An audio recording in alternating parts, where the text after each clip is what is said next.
పగిలే రాళ్ళని పునాది చేసి ఎదగాలని, తరిమే వాళ్ళని హితులుగా తలచి ముందుకెళ్ళాలని,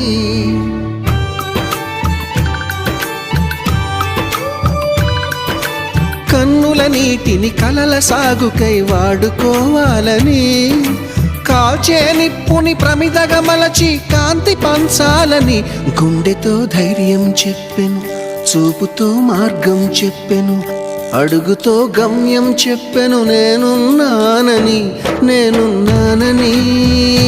నీకేం కాదని, నిన్నటి రాతని మార్చేస్తానని.